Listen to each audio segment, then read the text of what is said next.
ನಮಸ್ಕಾರ ಸ್ನೇಹಿತರೆ, DiShiRa ಕಿಚನ್ಗೆ ನಿಮ್ಗೆಲ್ಲರಿಗೂ ಸ್ವಾಗತ. ಸಾಮಾನ್ಯವಾಗಿ ಯಾರಾದ್ರೂ ಗೆಸ್ಟ್ ಮನೆಗೆ ಬಂದ್ರು ಅಂದ್ರೆ ನಾವು ಫಸ್ಟ್ ಯೋಚನೆ ಮಾಡೋ ಸ್ವೀಟು ಒಂದು ಜಾಮೂನು ಇಲ್ಲ ಅಂದ್ರೆ ಶಾವ್ಗೆ ಪಾಯಸ. ಅದನ್ನ ಬಿಟ್ಟು ಬೇರೆ ಏನಾದ್ರೂ ಮಾಡೋಣ ಅಂತ ನಾವು ಯೋಚನೆ ಮಾಡಲ್ಲ. ಆದ್ರೆ ಎಷ್ಟೊಂದು ಸ್ವೀಟು ಆರೋಗ್ಯಕರವಾದ್ದು ಹಾಗೆ ರುಚಿಕರವಾದ್ದು ಬೇಗನೆ ಆಗುವಂತ ಸ್ವೀಟು ಸಾಕಷ್ಟಿವೆ. ಅವುಗಳಲ್ಲಿ ಒಂದು ಗೋಧಿ ಕಡಿ ಪಾಯಸ. ಅದನ್ನ ಹೇಗ್ ಮಾಡೋದು ಅನ್ನೋದನ್ನ ನಾವಿವತ್ತು ನೋಡ್ಕೊಂಡ್ ಬರೋಣ ಬನ್ನಿ. ಪಾಯಸ ಮಾಡೋದಕ್ಕೆ ನಾನಿಲ್ಲಿ 1 ಕಪ್ಪಷ್ಟು ಗೋಧಿ ಕಡಿನ ತೊಗೊಂಡಿದ್ದೀನಿ. ಗೋಧಿ ಕಡಿ ಅಥವಾ ಬ್ರೋಕನ್ ವೀಟ್ ಅಂತ ಕೇಳಿದ್ರೆ ಪ್ರೊವಿಷನ್ ಸ್ಟೋರಲ್ಲಿ ಇದನ್ನ ಕೊಡ್ತಾರೆ. ತುಂಬಾ ಆರೋಗ್ಯಕರವಾಗಿರೋದು ಕೂಡ ಹೌದು ಇದು. ಹಾಗೆಯೇ 1 ಕಪ್ಪು ನೀವು ಗೋಧಿ ಕಡಿನ ತೊಗೊಂಡ್ರೂ ಕೂಡ ಇದು ಆಲ್ಮೋಸ್ಟ್ ಒಂದು 7-8 ಜನರಿಗೆ ಆಗೋಷ್ಟು ಪಾಯಸ ಆಗುತ್ತೆ. ತುಂಬ ಚೆನ್ನಾಗಿ ಒದಗುತ್ತೆ. ಕ್ಲೀನಾಗಿ ಇದನ್ನು ಒಂದು ಕುಕ್ಕರ್ ಕಂಟೈನರಿಗೆ ಹಾಕಿ ತೊಳ್ಕೊಂಡಿದ್ದೀನಿ. ಈಗ ನೆಕ್ಸ್ಟ್ ಇದಕ್ಕೆ ನೀರನ್ನು ಸೇರಿಸಿ ಕುಕ್ಕರಲ್ಲಿ ಬೇಯಿಸ್ಕೊಳ್ತೀನಿ. 1 ಕಪ್ ಗೋಧಿ ಕಡಿ ತೊಗೊಂಡ್ರೆ ಒಂದು 2.5 ಕಪ್ಪಷ್ಟು ನಾನು ಇದಕ್ಕೆ ನೀರನ್ನು ಸೇರಿಸ್ತಾ ಇದ್ದೀನಿ. ನೀವು ಡೈರೆಕ್ಟಾಗಿ ಕುಕ್ಕರಲ್ಲಿ ಬೇಕಿದ್ದರೂ ಕೂಡ ಇಡ್ಬೋದು. ನಾನು ಇವತ್ತು ಕಂಟೈನರಲ್ಲಿ ಇಡ್ತಾ ಇದ್ದೀನಿ ಅಷ್ಟೇ. ಸೊ 2.5 ಕಪ್ಪಷ್ಟು ನೀರನ್ನು ಸೇರಿಸಿ ಇದನ್ನು ಕುಕ್ಕರನ್ನು ಕೂಗಿಸ್ಕೊಳ್ತೀನಿ. ಕುಕ್ಕರಲ್ಲಿ ಏನಂದರೆ ಒಂದು 2-3 ವಿಷಲ್ ಆದರೆ ಸಾಕು. ನೀವು ಜಸ್ಟ್ ಲೈಕ್ ಹೇಗೆ ನಾರ್ಮಲಾಗಿ ಅನ್ನ ಬೇಯಿಸ್ಕೊಳ್ತೀರೋ ಅದೇ ಥರನೇ ಒಂದು 2-3 ವಿಷಲ್ಲಿಗೆಲ್ಲ ಇದು ಚೆನ್ನಾಗಿ ಬೇಯುತ್ತೆ. ಅಷ್ಟರಲ್ಲಿ ನಾವು ಬೇಕಾಗಿರೋವಂಥ ಮಿಕ್ಕೆಲ್ಲ ಪದಾರ್ಥಗಳನ್ನು ಕೂಡ ರೆಡಿ ಮಾಡ್ಕೊಳ್ಳೋಣ. ಇಲ್ಲಿ ಬೆಲ್ಲನ ನಾನಿಲ್ಲಿ ಗುದ್ದಿಟ್ಕೊಂಡಿದ್ದೀನಿ. ಆಲ್ಮೋಸ್ಟ್ ಒಂದು 2 ಕಪ್ಪಿಗಿಂತ ಸ್ವಲ್ಪ ಕಡಿಮೆ ಬೆಲ್ಲ ತೊಗೊಂಡಿದ್ದೀನಿ ಅಂತ ಅನ್ಬೋದು. ಗೋಧಿ ಕಡಿನ ಫುಲ್ ಹಾಕಿದ್ದೆ, ಸೊ 2 ಕಪ್ಪಿಗಿಂತ ಸ್ವಲ್ಪ ಕಡಿಮೆ 1.5ರಿಂದ 2 ಕಪ್ಪಷ್ಟು ಬೆಲ್ಲ ಹಾಕ್ಕೊಂಡ್ರೆ ಸಾಕು. ಸ್ವೀಟ್ ನಿಮ್ಗೆ ಅನುಗುಣವಾಗಿ ಡ್ರೈ ಫ್ರೂಟ್ಸು ಹಾಗೆ ಏಲಕ್ಕಿ ಪೌಡ್ರು ಒಂದು 5 ಏಲಕ್ಕಿನ ನಾನಿಲ್ಲಿ ಪೌಡ್ರ್ ಮಾಡಿ ಇಟ್ಕೊಂಡಿದ್ದೀನಿ. ಹಾಗೆ ಅದರ ಜೊತೆಗೆ 1 ಕಪ್ ಹಾಲನ್ನು ಕೂಡ ಕಾಯಿಸಿ ರೆಡಿಯಾಗಿ ಇಟ್ಕೊಂಡಿದ್ದೀನಿ. ಸೊ ಇಂಗ್ರೀಡಿಯೆಂಟ್ಸ್ ಎಲ್ಲ ಕೂಡ ರೆಡಿಯಾಗಿದೆ. ಇನ್ನು ಬೇಕಾಗಿರೋದು ಅಂದರೆ ಡ್ರೈ ಫ್ರೂಟ್ಸ್ ಹುರಿಯೋದಕ್ಕೆ ಒಂದು ಸ್ವಲ್ಪ ತುಪ್ಪ ಹಾಗೆ ಒಂದು ಚಿಟಿಕೆ ಉಪ್ಪು ಅಷ್ಟೇ. ಅದನ್ನು ನಾವು ಡೈರೆಕ್ಟಾಗಿ ಡಬ್ಬಿಂದನೇ ಹಾಕ್ಕೊಳ್ಳೋಣ.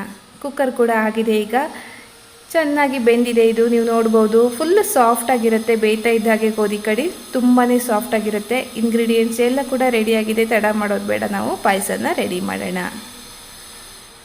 ಪ್ಯಾನ್ ಇಟ್ಕೊಂಡು ಅದರಲ್ಲೇ ನಾನು ಸ್ವಲ್ಪ ತುಪ್ಪ ಹಾಕಿ ಎಲ್ಲದಕ್ಕಿಂತ ಮುಂಚೆ ಡ್ರೈ ಫ್ರೂಟ್ಸನ್ನು ಹುರ್ಕೊಳ್ತಾ ಇದ್ದೀನಿ. ಯಾಕೆಂದರೆ ಸುಮ್ಮನೆ ಇನ್ನೊಂದು ಪ್ಯಾನಿಗೆ ತುಪ್ಪ ಬಡ್ದು ವೇಸ್ಟ್ ಮಾಡೋದು ಬೇಡ ಅನ್ನೋದಷ್ಟೇ ಉದ್ದೇಶ. ಅದಕ್ಕೋಸ್ಕರನೇ ಸ್ಟಾರ್ಟಿಂಗಲ್ಲೇ ನಾನು ಅದೇ ಪ್ಯಾನಲ್ಲೇ ಡ್ರೈ ಫ್ರೂಟ್ಸ್ನ ಫ್ರೈ ಮಾಡ್ಕೊಂಡ್ಬಿಡ್ತೀನಿ. ಗೋಡಂಬಿ, ದ್ರಾಕ್ಷಿ ಸ್ವಲ್ಪ ಅದನ್ನ ಕಂದು ಬಣ್ಣ ಬರೋವರೆಗೂ ಕೂಡ ನಾರ್ಮಲ್ ನೀವು ಹೇಗೆ ಫ್ರೈ ಮಾಡ್ತೀರೋ ಜಸ್ಟ್ ಫ್ರೈ ಮಾಡಿ ಅದನ್ನ ಸೈಡಿಗೆ ತೆಗೆದಿಟ್ಕೊಳ್ಳೋದು. ಕೊನೆಯಲ್ಲೂ ಕೂಡ ನೀವು ಇದನ್ನ ಒಗ್ಗರಣೆ ಥರ ಕೂಡ ಅದಕ್ಕೆ ಪಾಯಸಕ್ಕೆ ಹಾಕ್ಬೋದು. ಆದರೆ ಸುಮ್ಮನೆ ತುಪ್ಪ ವೇಸ್ಟ್ ಆಗೋದು ಬೇಡ ಅನ್ನೋದಕ್ಕೆ ನಾನು ಸ್ಟಾರ್ಟಿಂಗಲ್ಲೇ ಇದನ್ನ ಫ್ರೈ ಮಾಡಿ ಬೌಲ್ಗೆ ಹಾಕಿಟ್ಕೊಳ್ತೀನಿ ಅಷ್ಟೇ. ನೆಕ್ಸ್ಟ್ ನಾವು ಇದೇ ಪ್ಯಾನಲ್ಲೇ ಬೇಯಿಸಿರೋ ಗೋಧಿ ಕಡಿನ ಕೂಡ ಹಾಕೋಣ ಡೈರೆಕ್ಟಾಗಿಯೇ. ಅದಕ್ಕೇ ಚೆನ್ನಾಗಿ ಬೆಂದಿದೆ. ಅದನ್ನು ನೀಟಾಗಿ ಈ ಪ್ಯಾನ್ಗೆ ಹಾಕಿಬಿಡ್ಬೋದು. ಸೊ ಉಳಿದಿರೋ ತುಪ್ಪ ಕೂಡ ಅಲ್ಲೇ ಯೂಸ್ ಆಗಿಬಿಡುತ್ತೆ.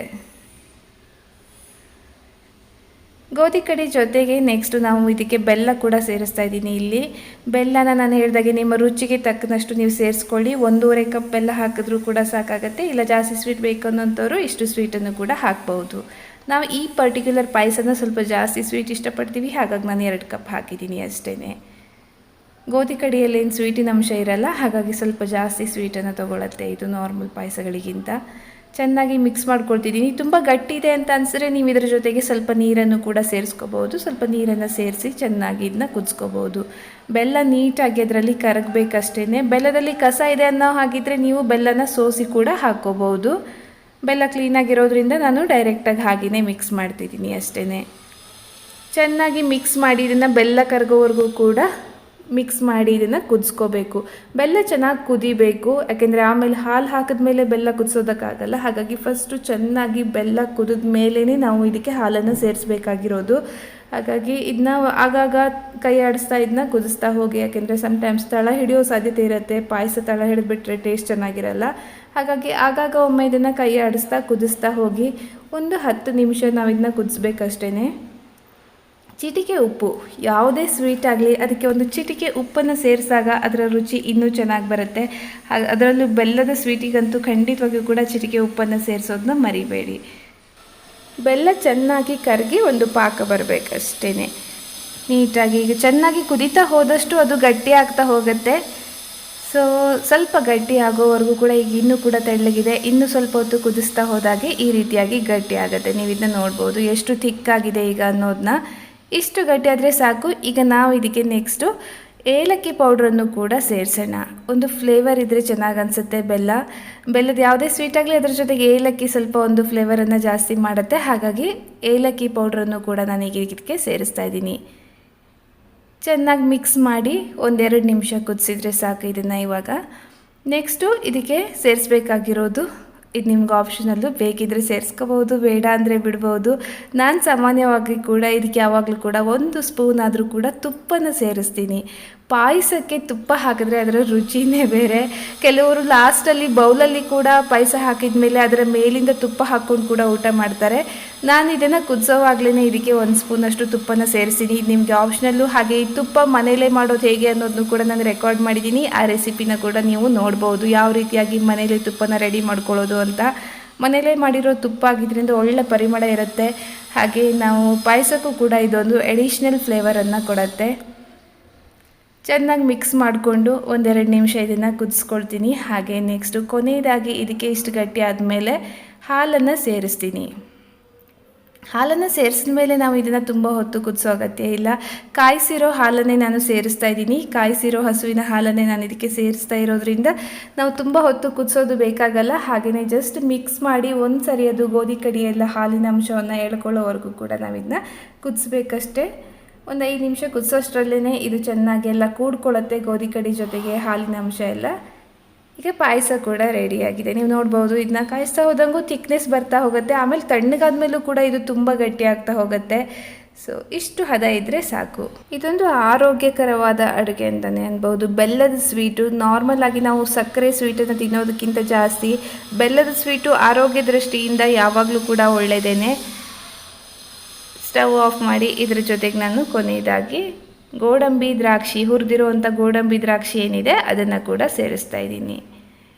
ತುಂಬಾ ರುಚಿಕರವಾದ ಗೋಧಿ ಕಡಿ ಪಾಯಸ ರೆಡಿಯಾಯಿತು. ಮಕ್ಕಳಿಂದ ಹಿಡಿದು ಎಲ್ಲರಿಗೂ ಕೂಡ ಇದು ತುಂಬಾ ಇಷ್ಟ ಆಗುವಂಥದ್ದು. ಹಾಗಾಗಿ ಸಕ್ಕರೆದಲ್ಲ, ಇದು ಬೆಲ್ಲದ ಸ್ವೀಟ್ ಆಗಿರೋದ್ರಿಂದ ತಿನ್ನೋದಕ್ಕೆ ಹೆಸಿಟೇಷನ್ ಬೇಡ.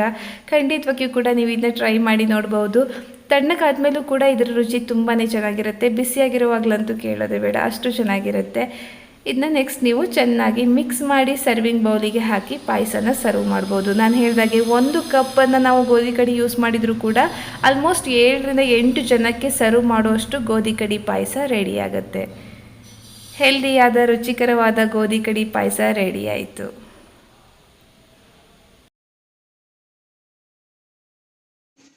ನೋಡಿದ್ರಲ್ವಾ ಗೋಧಿ ಕಡಿ ಪಾಯಸನ ಹೇಗೆ ಮಾಡೋದು ಅಂತ. ನೆಕ್ಸ್ಟ್ ಟೈಮ್ ಯಾರಾದರೂ ಗೆಸ್ಟ್ಗಳು ಮನೆಗೆ ಬಂದಾಗ ಅದೇ ಸ್ವೀಟನ್ನು ಮಾಡೋದ್ರ ಬದಲು ಒಮ್ಮೆ ಈ ಸ್ವೀಟನ್ನು ಕೂಡ ಟ್ರೈ ಮಾಡ್ತೀರಾ ಅಂತ ಅಂದ್ಕೊಳ್ತೀನಿ. ಹಾಗೆಯೇ ಈ ವಿಡಿಯೋ ಕೂಡ ಇಷ್ಟ ಆಗಿದ್ರೆ ಒಂದು ಲೈಕ್ ಮಾಡಿ, ಹೊಸಬರಾಗಿದ್ರೆ ಸಬ್ಸ್ಕ್ರೈಬ್ ಮಾಡಿ, ಅನಿಸಿಕೆಗಳನ್ನ ಆಸ್ ಯೂಶುವಲ್ ಕಮೆಂಟಲ್ಲಿ ತಿಳಿಸಿ. ನಿಮ್ಮ ಫ್ರೆಂಡ್ಸು ರಿಲೇಟಿವ್ಸ್ಗೆ ಶೇರ್ ಕೂಡ ಮಾಡ್ತೀರಾ ಅಂತ ಅಂದ್ಕೊಳ್ತೀನಿ.